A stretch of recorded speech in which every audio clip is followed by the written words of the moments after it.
Buenos días. En el marco de la Semana Interamericana de Derechos Fundamentales, vamos a hablar un poquito sobre el proceso de constitucionalización del derecho, ¿no?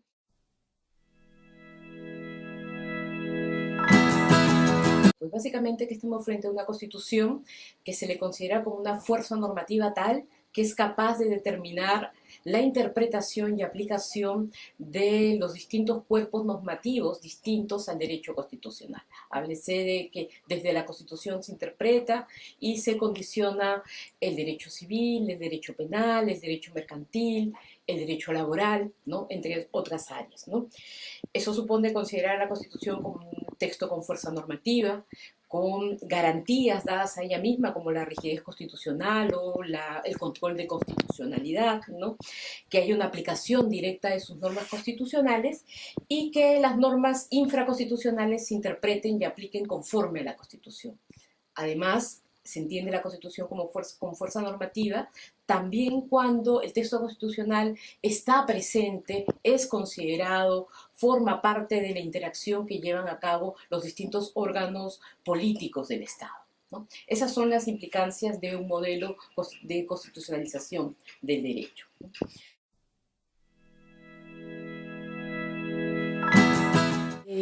El proceso de constitucionalización es un proceso, no es un dato acabado, sino que en función de las diversas manifestaciones en las que va interpretándose y aplicándose dispositivos normativos, es que se puede apreciar un mayor grado de vinculación o intromisión de la Constitución, dicho en buenos términos, en más áreas del ordenamiento jurídico.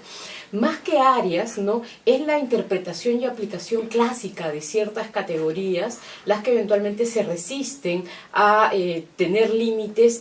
¿Qué ramas del derecho constitucional tienen mayor resistencia a entender el derecho considerando la Constitución como mandato normativo de interpretación y aplicación? Parece ser que es más el derecho privado. En tanto, bueno, el derecho constitucional como tal tiene una historia tal vez más corta en términos de antigüedad, que en realidad empezamos a hablar de constituciones modernas a partir del siglo XVIII, sin embargo. Okay. Bien, ahora, el proceso de constitucionalización del derecho también, sobre todo cuando estamos frente a las relaciones entre los órganos del Estado, ¿no? Y los órganos políticos del Estado como el Parlamento y las funciones que la propia Constitución le encarga al Tribunal Constitucional, evidencia una tensión que está presente en todos los textos constitucionales de un Estado constitucional y democrático, valga la redundancia. La tensión que existe entre el principio de supremacía constitucional y por ende defensa de la Constitución y el principio democrático, ¿no? Es decir, de la actuación en función de la representación del pueblo. Y la idea de democracia solo entendida como mandato de mayoría, cuando el concepto de democracia es mucho más fuerte, ¿no?